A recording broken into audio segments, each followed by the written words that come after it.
You have to read Anywhere You Run. There I am. My favorite book of 2023. The dialogue was so cheesy. I was deeply bored. Isn't that cute? This book was terrible. I would burn in hell for him. I really, really would. So many more people fucking died. There was so much more backstabbing. There was a ton of sex. What's up, y'all? Welcome back to Jesse on YouTube, and today I will be talking about every single book that I read this year. Yo, I cannot believe I have not posted a wrap up as of 2023. I'm so sorry, y'all. I'm trash when it comes to wrap ups, but I'm going to be talking about every book that I have read from January all the way up into March. That is approximately 23 books. There's a chance that I've forgotten a couple here and there, but I'm fairly certain I've gotten everything. We have a lot to talk about. I have read some disappointing books. I have read some amazing books. I have DNF'd some books. Without further preamble, let's just get right into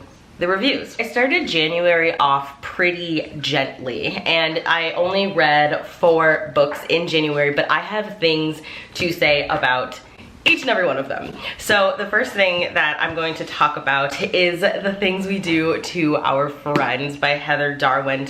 This was like my last ditch effort into reading just commercial dark academia, and I need to accept that that genre is not for me. But I had high hopes for this one because in The Things We Do to Our Friends, we are following an outcast, and it is set in Edinburgh, Scotland. I love a good Scottish setting, and she ends up being pulled into this enigmatic group of friends. These girls are intimidatingly rich, and they come up with a scheme to make even more money. I had really high hopes for this because it opened with one of the most dark, twisted, disturbing scenes that I had ever read. And I was like, oh, okay, this book is giving a little bit of horror. I'm excited for that. I'm ready.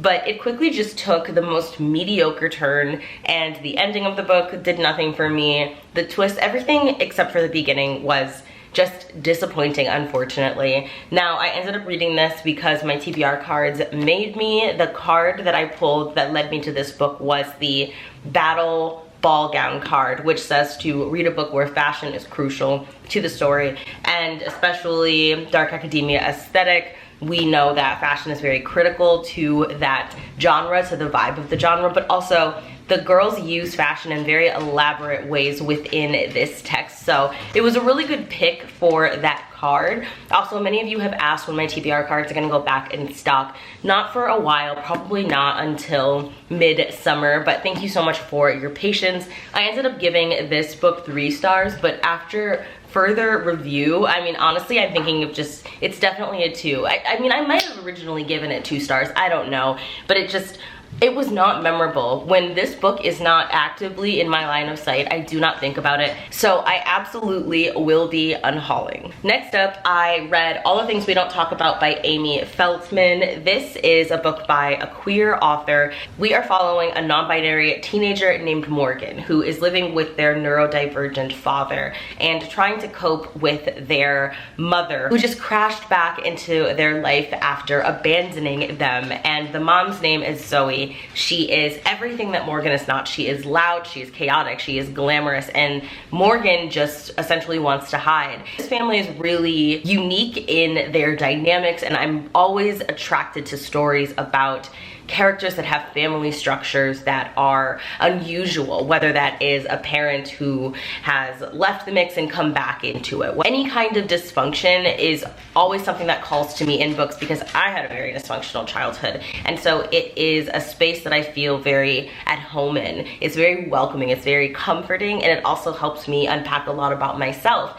And I definitely enjoyed this book, especially the first quarter. The first half of the book I liked a lot, but honestly it got very, very repetitive. I did enjoy the romance that was budding between Morgan and a girl in their class, and their mother Zoe is also queer as well. And just everything about the book.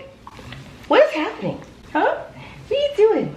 It is a very enticing look into the modern family, but I just, like I said, I found that the book got repetitive. I thought that it was too long. I felt that the message had been received that the author was trying to tell, pretty early on in the book, and I just really lost interest with it. So I ended up giving it a 3 out of 5 stars. This is another book that I do plan on unhauling and just giving it to a new home. January book club pick with my patrons was none other than Tomorrow and Tomorrow and Tomorrow by Gabrielle Zevin. We were all pretty excited to read this. It is a book that has kind of taken the book community by storm for 2 years in a row now. I didn't exactly love the storied life of AJ Fikry, which honestly, now that I'm thinking about it, is another book that I need to unhaul. It has just served its purpose. You are going to see a really big unhaul coming quite soon on this channel, but if you're not familiar with Tomorrow and Tomorrow Tomorrow, it is a sweeping novel about 3 friends who start a video game business, and we're following them in high school, in college,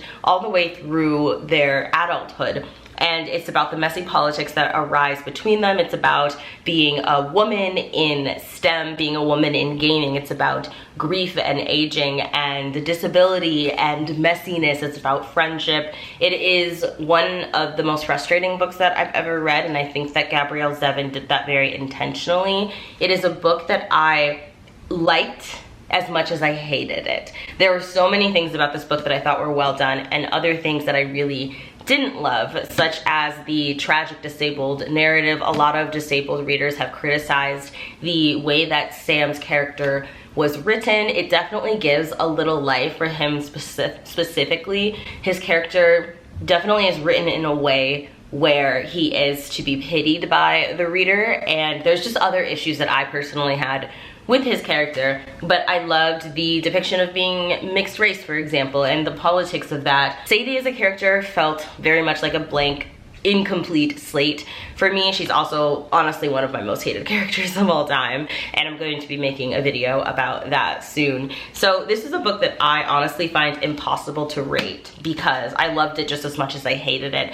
It is not something that I'm comfortable recommending, especially because there's a lot of things in the book that the author trusts the reader to know are wrong and toxic. And I love that. I love when authors kind of don't give that commentary, that don't step in and say, hey, these things are problematic, just as much as I love when authors do challenge it in the text. But if an author does decide to kind of stay out of presenting an issue as problematic, that's not a book I tend to recommend to others. For example, Sadie has an abusive relationship with a man throughout her life, essentially. This is a man that, in my opinion, preyed on her when she was younger, and everything about their relationship was really, really gross. And the author never steps in specifically to say that their relationship is fucked up and wrong. Kind of just leaves it up to the reader to grasp that and come to that conclusion on their own, which is great. Like I said, I do love when authors do that. But I'm never going to be comfortable wholeheartedly recommending that book to another person, not knowing how they're going to take that. What if they take it as these things are okay, this is something that we should be aspiring to, that kind of thing.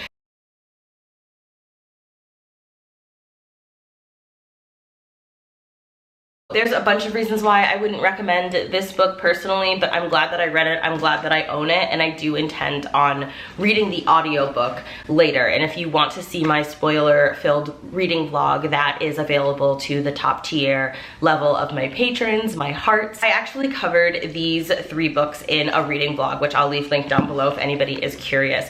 But Moths was probably my favorite book of the month because it was just such a treat. It was such a delight and such a surprise.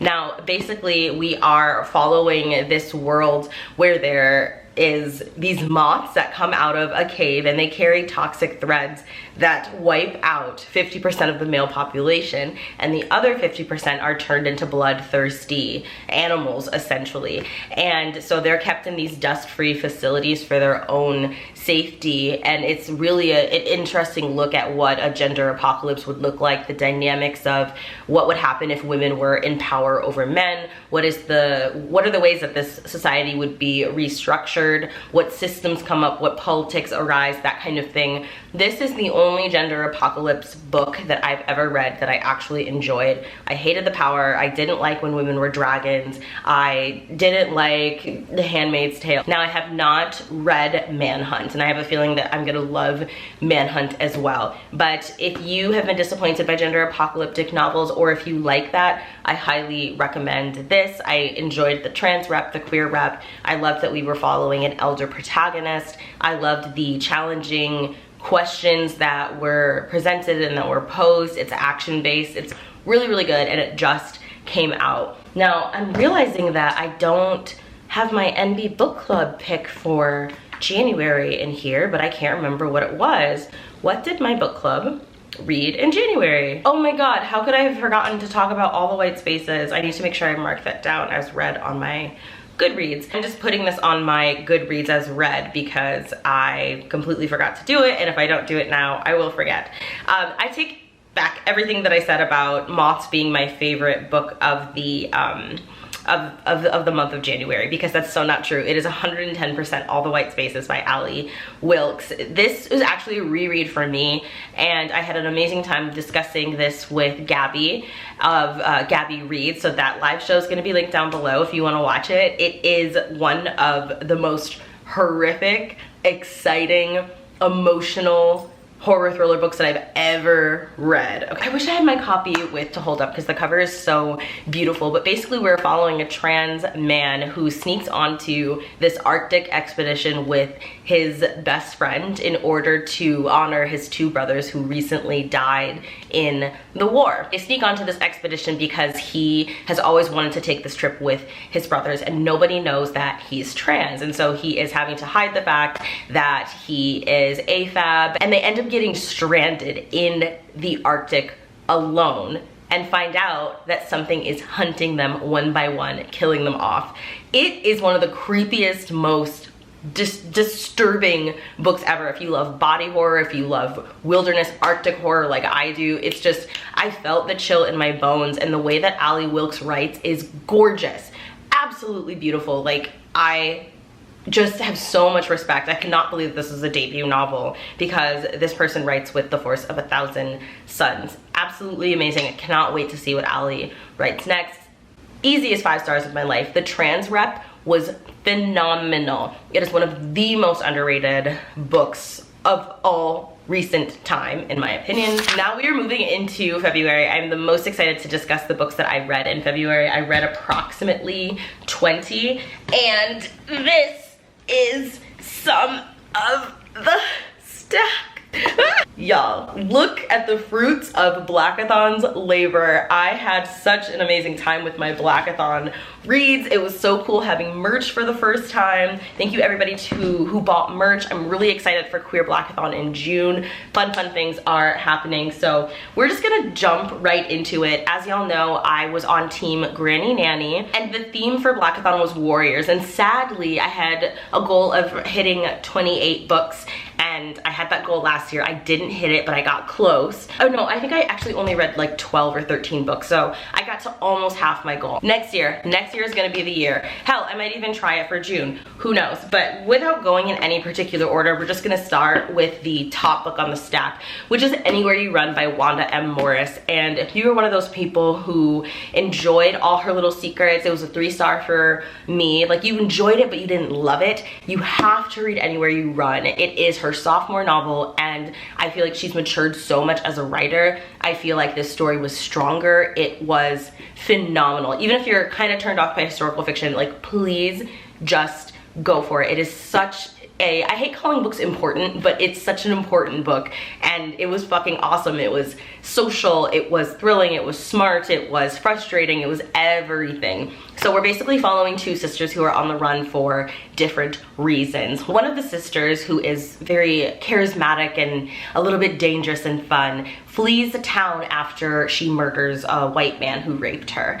And her other sister has to then go on the run herself because if she stays in the town, I think they're in Jackson, Mississippi, she's gonna get hung for the crimes. So these two women were following their POVs, they're in different places and trying to survive, struggling to survive. And all the while, both of them are being hunted down by a white man who was hired to hunt them down. And so you get to follow his point of view as well. And in some ways, this book reminded me a lot of Razorblade Tears. So if you liked Razorblade Tears, I think that you should read this book absolutely. And one of the sisters has this dream of attending law school. That's the one who is pregnant and struggling, and it is so fucking good. It has really great commentary about voter suppression and the difficulty of obtaining voting rights, as well as the difficulties for actually voting. I can't talk about it enough. It's really good. I don't want to say too much, but I highly think that you should read it. If you haven't read Wanda Morris, give her a chance. If you didn't love all her little secrets, give her another chance. And next we have to talk about one of my favorite books of Blackathon, which is The Scourge Between Stars by Ness Brown. I actually have the privilege of interviewing Ness, I believe in April, for Non-Binary Book Club. So I'm very, very excited about that. And another, like, I knew this book was gonna be good because it got blurred by Allie Wilkes, who wrote All the White Spaces. And like, look how heavily, you guys, look how heavily I tabbed it, and tell me that I didn't find the most perfect tabs for this cover. Like, absolutely fucking perfect. Sorry, now I'm out of focus. There I am. It was phenomenal. And just look how precious the author is. Like, what a green bean. We love them. This is a fantastic book for those of you who love yourselves some space horror. If you liked Event Horizon, if you liked Life, if you liked Aliens, if you like Predator, that kind of thing, you have to read this book. It is a must read. And we are following, I forget her name. Her name is Jacqueline, and she is the acting captain on this ship called the Calypso, because her father, the captain, has locked himself in his quarters and refuses to come out, and something climbs aboard the ship and starts fucking everybody up. Limbs are flying everywhere, everybody's getting hunted, everybody's getting eaten, and she has to kind of step up and hunt these creatures down one by one. It is so creepy. She is struggling with mental illness. She is struggling with the loss of the love of her life, who was another woman. Fantastic, diverse cast of really interesting characters, and I loved it. I love seeing people of color in the future. That is something that always means a lot to me as somebody who adored science fiction growing up, but was often like kind of hurt by the fact that science fiction movies rarely had people who looked like me in them, and it always like sent a signal in the back of my head that like people of color don't survive, people of color don't make it to the future. So anytime I get to see futuristic books with Black people, with Asian people, with Indigenous people, anytime, I'm like, fuck yeah. It was amazing. The writing was really good. It was creepy. There's some body horror. There is a alien egg situation. It's pretty great. There was no need to fear things lurking around corners or under panels.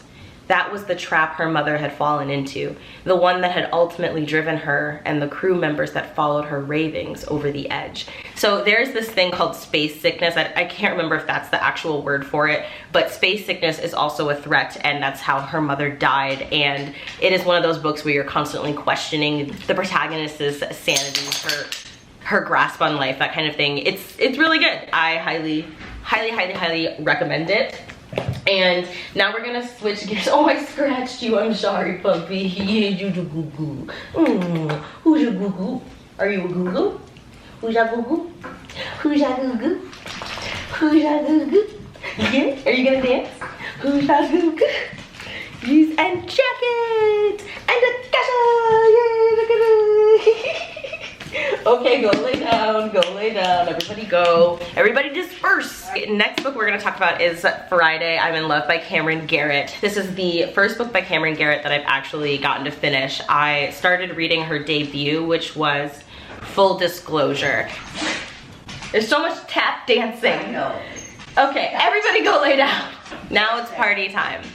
Filming time is always party time. Full Disclosure is this really awesome book. It's a contemporary book about a sapphic sapphic, a queer teenager living with HIV. It's one of the books that I still have to finish, but Friday I'm in Love, I was like, oh my god, I have to prioritize this. It comes out in June, and it is this awesome little story about a girl who decides to have a coming out party instead of her sweet 16, but she and her mother really struggle financially. She has to work a lot and pick up a lot of that financial load, and so she is just working throughout the entire book to save the money to even have this party in the first place. All the while she's got this budding crush, well, this strong crush, this potentially budding romance on another girl.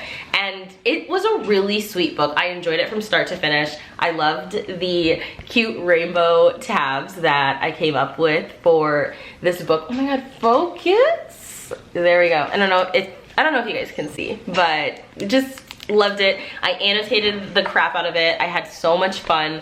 I think I talked about this in my Black romance reading vlog that I did, so that is going to be linked down below. I've been doing so much vlogging for just other projects that I have in progress, and another book that I talked about in a Blackathon vlog was The Getaway by Lamar Giles. This was one of my most anticipated releases of last year. I didn't get to it last year. I got to it in February though, and I think I read it at the perfect fucking time. If you have not picked this book up, you have to. You absolutely have to. This has been compared to Get Out, and I think those vibes are absolutely there. It also has vibes of Us in it because it does have that carnival horror. If you enjoyed Hide by Kirsten White, there's honestly just so many things I can say, and I'm peeking back at my notes because it's just a book where I just wanted to analyze.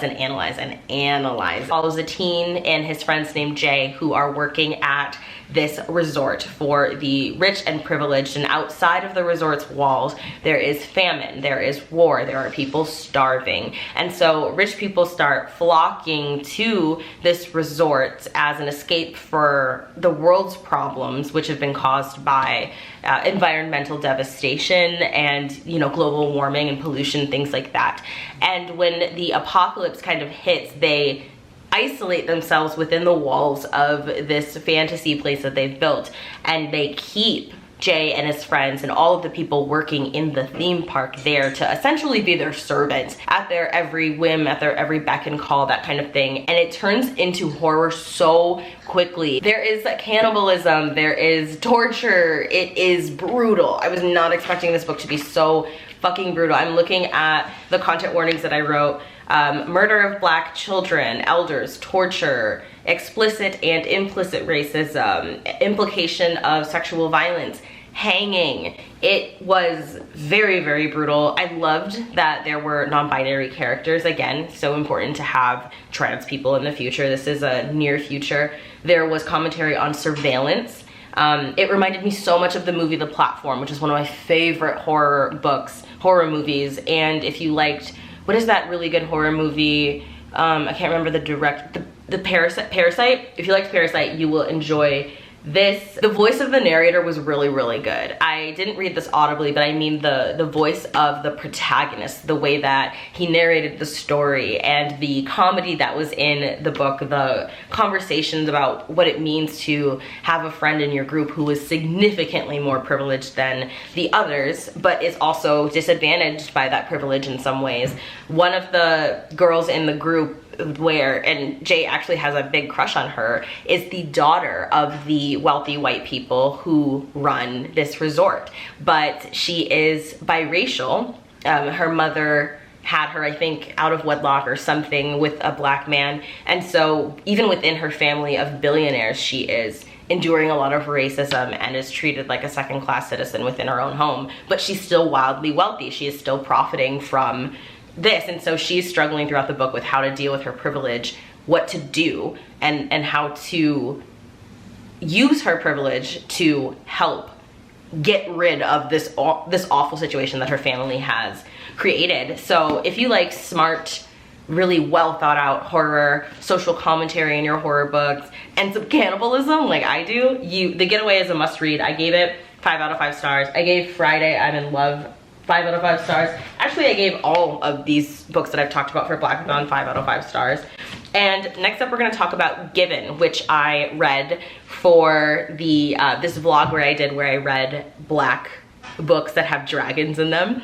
And Given was such a delightful surprise. I've had this on my shelves for like 3 years, and I'm really upset with myself for not having read it sooner. But on the flip side, at least I put it off, and so I don't have to wait too long for the sequel, because there has to be a sequel or I will lose my cookies. I will lose my fucking cookies. This was so freaking good. It is an amazing African-inspired fantasy where we are following this princess who comes from a beautiful, amazing people, and her parents get sick, and she is sent to the island of Kresh, which is basically the colonizer island, in order to study at their magical and battle arts academy and hopefully find a cure for what is ailing her people. And while she's there, she meets this shape-shifting dragon who tells her that she is his given, which essentially is like, what is it called, like bonding magic? When a baby duck is born and it bonds to the first person or animal that they see, that kind of thing. And so it's this really intense spiritual bond between the two of them, but she's like, I don't feel this, I don't even know you. And I loved so much about this book. I loved the world building, the costuming. I love how the entire society is structured around dragons, because dragons shapeshift into humans. And so it's like, what would the roads look like? How would doors be constructed? Things like that. It was really amazing. And if you love books that have a magical academy component like I do, oh, you are going to really, really enjoy it. There's great conversations about colonization in here as well. Content warning for racist ass comments like your people are inferior to mine because yours believe in gods and have magic or whatever, that kind of thing. I love that there was rune magic. Just the magic overall was really, really cool. I loved that she is a warrior princess. The romance between her and the dragon boy, his name is Weish, was definitely not something that I was rooting for at the start, because he crossed a lot of boundaries, and I loved the way that got handled. Honestly, I just think that you should watch the reading vlog for that if you're like really interested in hearing more about that. Next up, we have Daughters of Oduma, which I also gave 5 out of 5 stars. Like, my Blackathon reads were amazing. This is by an author who I was so highly anticipating one of his books from, and I didn't realize that he wrote this as well. So the book that I was really excited about is The Lies of Ojungo, which I thought was supposed to come out later in the year, but I think he just had a release party, so I have to look into that. I follow him on Instagram. He is such a sweetheart. I love him so much, and it wasn't until I was halfway through this book that I realized that he wrote Lies of Ojungo. And this is another really amazing warrior black girl magic book where we are following this girl who is retired from the all-female sport of bowing. And I don't know if it's bowing or bowing. I still don't fucking know after reading the book. But it's this basically like warrior wrestling dancing kind of thing. It's a very violent sport. But another rival team slash family tries to take control of them and their land, and so the book is about the rivalry between them, and it is very, very beautiful. There is such a gorgeous celebration of fat bodies, of dark-skinned black women, of just oh my god, it was just so good. I loved the female camaraderie, I loved the politics, I loved how much the main character had to struggle with greatness. Nothing was handed to her. She had to work for absolutely everything, and I loved it. As you can see, I tabbed the ever-living crap out of it. You definitely should read this. I really, really loved it. Also, for my dragon reading vlog was No Gods, No Monsters, which as of right now is my favorite book of 2023. Amazing. It is so good. In addition to being one of the most gorgeous covers I've ever seen in my bunking life, like so freaking beautiful. And look at the okay, like, are you freaking kidding me? So beautiful. It is just amazing writing. It's a book where I think you can reread it multiple times and get more and more out of it, and I just loved everything about it. So you guys should just definitely watch that dragon reading vlog. In my opinion, it was so slept on. But in No Gods, No Monsters, we are following a various cast of characters, some of them who are human, some of them who are magical. And it's about what happens when monsters get kind of outed as existing in society. So there are dragons, there is like a secret organization, there are fucking werewolves, and there are gods. It's really, really good. It still feels within the realm of realism as well. So if you can't do complete fantasy, I think that you are going to love this book. I definitely think this is going to be the book for you. Some of the most beautiful writing I have ever fucking read, like Cadwell Turnbull's mind is a wonderland. And there were some chapters in here that devastated me. I can't remember if I cried or not, but what I was not expecting was to be so wholeheartedly like emotionally harmed by this book. It's incredible. It is like everything you could want in a book. It is fantasy, it is realism, it is gorgeous, it's heartbreaking, it's everything. It's also very, very queer. I've always loved the way that he has written queer characters, and I just adore it. This is a must read. Okay, so we have 4 more books to talk about for Blackathon. One of them is Finding Jupiter, which is in that Black romance vlog, if that actually does exist. I really loved this book. I can't remember if I gave it a 5 or a 4 star, but it is a dual POV romance between 2 Black kids whose names are Jupiter and Orion.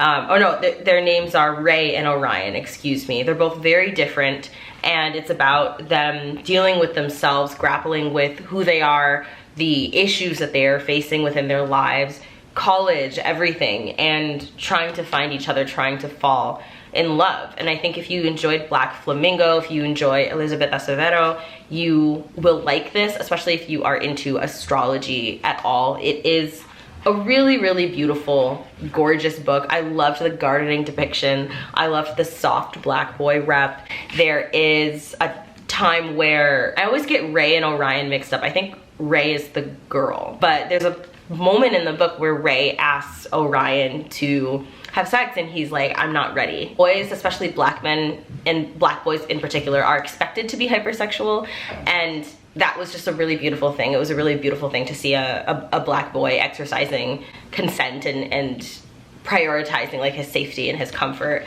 I really enjoyed it, and I'm looking at my notes because it has been a while since I read it. It is a slow burn romance. They do talk about Black masculinity and its burden, because Orion has to deal with his father, who puts so much fucking pressure on him to be an athlete, to not show his emotions, to be more of a man, that kind of thing. There's loads of classic Black literature references, which I loved. Like I said, I loved the depiction of a gardening Black girl. That was like my favorite thing. There is sensory processing disorder representation and disabled / neurodiverse Black representation. Loved that as well. Yeah, I gave this 5 out of 5 stars. That's right. There is a grumpy sunny romance, and the girl is the grumpy one and the guy is the sunny one. I loved that. I loved all the chapter art and the poems that are written in the book, because she writes poetry. I loved the academia vibes with the constant F. Scott Fitzgerald Gatsby references. Just yep, loved it. I loved it. I loved the sensitive cornball ass, heart on his sleeve ass Black boy. I adored it. And then we're gonna talk about The Perishing, which is one of those books that I gave 5 out of 5 stars to, even though it's a very imperfect book. But I gave this a 5 star because of craftsmanship. This was a well done novel, even though I think a lot of it didn't really engage me. A lot of it I kind of felt checked out by. I didn't love it as much as I thought I would. I thought this would be like one of my new favorite books. So we are set in the 1930s in LA, and we're following a Black woman who wakes up with no memory, and she kind of comes to the conclusion that she's immortal. And she starts having these flashes of this man that she's been drawing, and she meets him. She meets the guy that she's been drawing, and he is a boxer. And they kind of like go on this little mission to find out who she is. And part of the reason I gave this 5 out of 5 stars was because I really loved the spiritual soulmate depiction. I loved the spirituality that was within this book. There were so many really beautiful lines. Like, It was the bright crescent moon on the shelf of his jaw, rolled on its back, edges pointed to his eyes full of stars, dimpling with constellations. And it was beautiful. Then, right in the middle of this remembering, I'm startled. He asks if I want to sit down, and I am amazed by him, this memory alive. Just wow. So I can't wait to listen to or reread this book via audio and see if my experience is different, because just looking back at it, on every single page there is an amazing quote. Justice isn't about what you want. You don't decide. Your community does. Your victims do. No matter how much you try to manipulate, they'll remember their memories, not yours, for the rest of their lives. Ugh, amazing. So brilliant. And the last two books that I'm going to talk about for Blackathon are Delicious Monsters, which I read for a reading blog, linked down below. I think that was for a Black horror reading blog.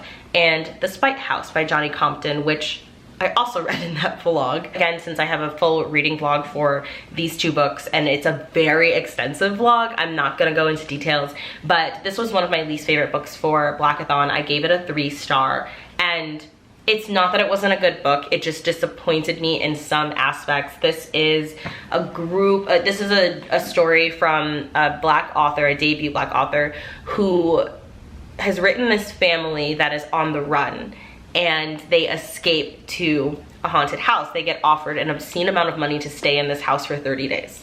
And this old white woman who is offering the money tells them that if they can get evidence of paranormal activity, they will get a shit ton of money. There were so many things about this book that I loved, and some things that I didn't, so it evened out to a good 3-star. Basically though, the ending was awesome. The twist was really, really freaking good. I think that it's worth a read for sure, and I'm going to be talking about this book on Kayla's channel for literally, I can never say the name of her book club.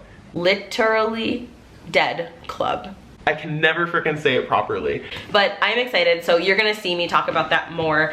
And then we have Delicious Monsters by LaSalle Salisbury, who is one of my favorite authors. I really, really love her. She is a ball of sunshine. She wrote the Blood Like Magic, Blood Like Fate duology, and this was one of my most highly anticipated books. The finished copy is so beautiful. It's in my library, but it's gold foil and just, oh my god, it's so amazing. I gave this 5 out of 5 stars. This is another haunted house story, and it is dual POV. We're following two very different Black girls whose stories are both very, very critical, and I'm gonna give some content warnings for those of you who are interested. They are sexual assault, bullying, parental abuse, emotional abuse, and an emotionally abusive interracial relationship. It is a very, very heavy book on sexual violence, as it impacts Black girls and Black girl children. So do be aware of that going into this book, but if you're able to handle the subject matter, I think that you should read it. It's an incredible haunted house ghost paranormal book. It's got incredible social commentary. It has flawless representation of missing Black girls and how they're treated in society. I really, really think that you should read it. I did also have 2 DNFs for Blackathon, unfortunately, and they were Fake It Till You Bake It and Sankofa. I tried so hard to get into this. The dialogue was so cheesy. I was deeply bored, and it sucks because this is everything that I love in a book. It's a food romance, it's centric around cupcakes, and there's a sports component because the dude is a football guy, and he's running a struggling bakery, and it's losing money, and then he meets this woman who is just really rude, honestly, and I could not get into her. She was such a freaking jerk. Hate to love and bully romances are 2 things that are not buzzwords for me, so it's a really quick way to turn me off to a book. And I just hate rude people in general. So there's nothing about it that I was enjoying, not the dialogue, not the writing, not the characters, just nothing. So I'm going to be unhauling that as soon as possible. And I also sadly had to DNF Sankofa by Chibundu Onuso, which sucks because I was so excited for this book. Like, it sounds amazing. She has separated from her husband, her daughter's all grown up, and her mother, the only parent who raised her, is dead. Searching through her mother's belongings one day, she finds clues about the African father she never knew. His student diaries chronicle his involvement in radical politics in the 70s. And she discovers that he eventually became the president, some would say dictator, of a small nation in West Africa, and he's still alive. So I was really excited about this book, but quite simply, I was bored to tears. Tears. I was so bored. I DNF'd it on page 48. I could not. No, 52. Because I see some annotations up until 52. Nope, 58. Like, wow. Wow, what a brave, valiant effort. But I could not retain any of this book because I just wasn't grasped by it at all. And I have way too many books on my shelves as it is to kind of be forcing myself to slog through something. We only have a few more books to discuss. I hope that you're still hanging with me. It's so fun getting to just chat about every book that I've read this year. I'm very, very much enjoying the ride, so I hope you are too. I also forgot to tell you guys about the February non-binary book club pick, which was The Heartbreak Bakery by A.R. Capetta. And I was so shocked by this book. I was shocked about how much better it was than I thought it would be, because I knew that it would be incredible. I knew it. I just had a feeling. You ever look at a book and you're like, yes, that's it. As you guys know, I love food romances. I'm not a romance kid, but food romances are just the best chance that you have at getting me to like your romance book. And Heartbreak Bakery is about this non-binary teenager named Sid who doesn't use any pronouns. And Sid bakes a batch of magical brownies that cause people to break up after eating them. And it is about what happens when Sid realizes that this has happened and is trying to get all these couples back together. The live show with Kimmy of Kimmy Books was amazing. That'll be linked down below. It was such a blast. Everything about the book was incredible. I loved it. I loved the queer rep. I loved how freaking diverse it was and how these very diverse characters were written with so much love and patience, and it felt so realistic and community oriented. It felt like A.R. Capetta was trying to write what they saw in queer communities instead of, I can never say this word, ethnically diverse people together for sake of brownie points, pun intended on the brownie. And I loved it. I loved how just incredible everything about the book was. The conversations, the discussions, the gender fuckery, the gender confusion, just all of it. It was great. There were queer elders, there were elder queer relationships in the books, in the book that I really enjoyed. And the dialogue about relationships was so important, as well as the ace questioning depiction as well.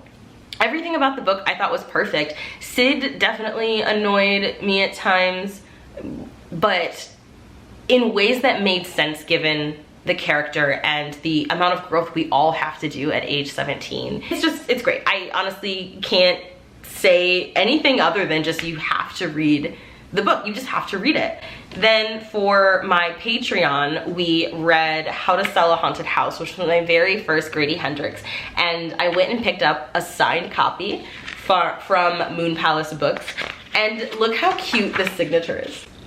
Isn't that cute? Like, I think this is so precious. I think this is so precious. So if you want my full thoughts on this, definitely subscribe to the Patreon, become a heart, and watch the spoiler-filled reading vlog, because I had such a blast reading this book.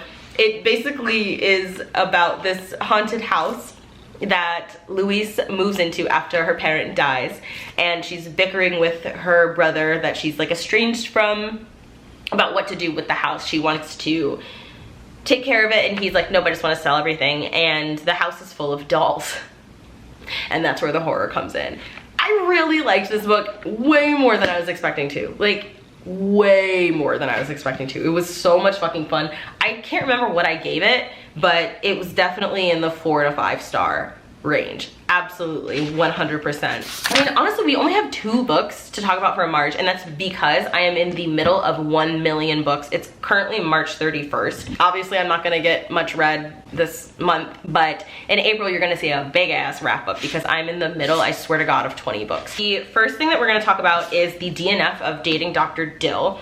I read scenes from this book in my video that I did where I sat in the bathtub and read smut scenes, and the video is called Soaked in Smut. So that is down below if you want to see a very raunchy video that got demonetized the second I put it up.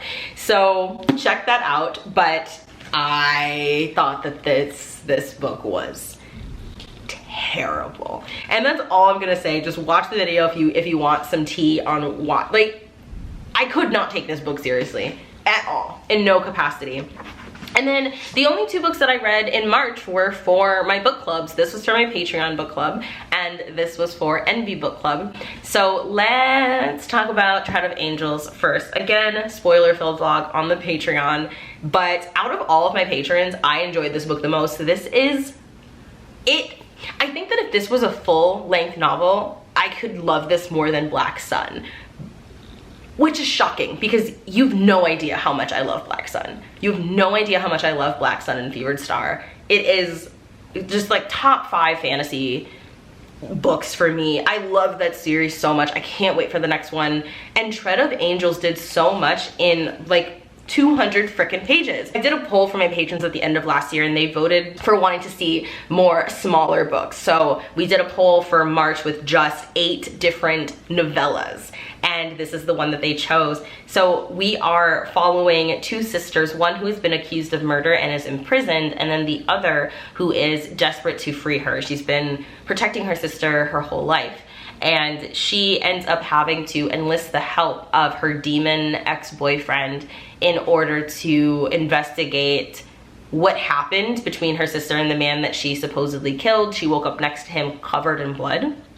And it sounds very cheesy, but I promise you it was just one of the most sensual, evocative, like fantastically built stories, just so vivid and gorgeously written. And Abraxas the demon was hot. I would burn in hell for him. I really, really would. And this book has a lot of like religious horror because the society is very puritanical. So if you're one of those people who like can't read about religion at all, definitely don't read this book. But I thought it was done so freaking cool. So cool. The magic in the book was cool. Just everything. I loved it. I loved it so much. And I want more people to read it so that I can hear some more opinions on it, because again, I was like the only one of the patrons who was obsessed about this book.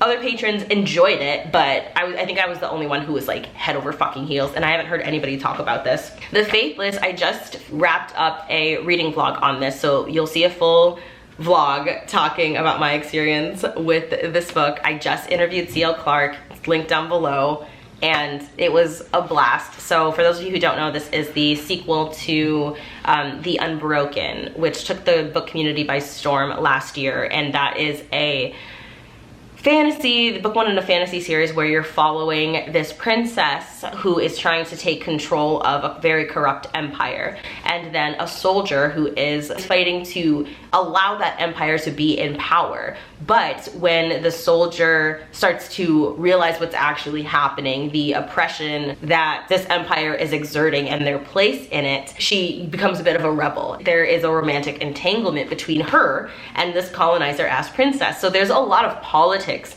within the first book, and they only get dug deeper in with this one. And I know, like, I've heard a couple of readers say that this book was too slow, but that's what I love. I love a good political fantasy. It wasn't slow in the sense that there wasn't action, but there was a hell of a lot more court politics, more backstabbing. And in my opinion, it was more action-packed than the first one. So many more people fucking died. There was so much more backstabbing. There was a ton of sex. There was just a lot of mental chess, and honestly, like, this book is 10 times better than The Unbroken, which says a lot because I loved The Unbroken and gave it 5 out of 5 stars. So and the sexy, the spice, I mean, the spice. That's all I'm gonna say. Just because I've talked long enough, so I don't want to keep going on. But for those of you who are curious about what is going to happen, my plans for April, we are reading Lone Women for the Patreon. I am so excited. One of my most anticipated books from one of my most favorite authors. I love Victor Laval.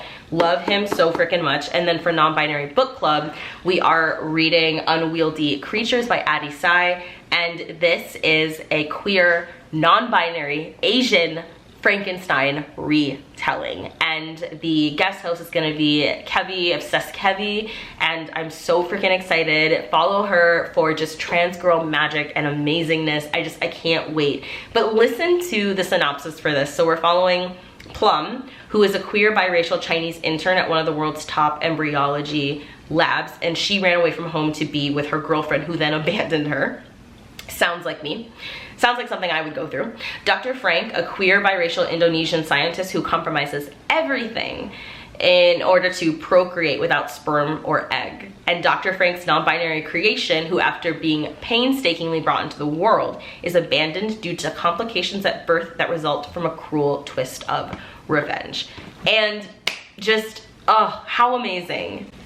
How amazing, right? I'm super, super excited about that. So the April movie selection is Killing Bok-soon, which stars one of my favorite actresses. She is amazing. She played Sun in Sense8, and I'm obsessed with her. And then April's dedicated video is finishing multiple books that I DNF'd, which I'm very excited about because as y'all can see from what I told you, I have a ton of books that I have not finished yet. So I'm excited about that. If you want some fun Patreon exclusive content, join the Patreon.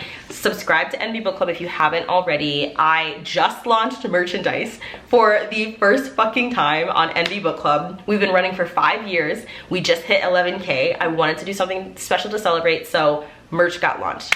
Definitely check it out. We have mugs, we have totes, we have shirts, we have crop tops. Like, I'm so excited, and the campaign is only running for 21 days, so get on that shit. Thank you for sticking with me through this behemoth of a video. If you want more content, I will have a ton of links down below to the content that I've referenced in this video so that y'all can catch up on all the things that you missed, in addition to links to my social medias where you can stalk me. And I also have a link down below of my most popular videos that you should check out too, because why the fuck not? All right, y'all, thank you so much for hanging in there. Stay safe, and I cannot wait to see you in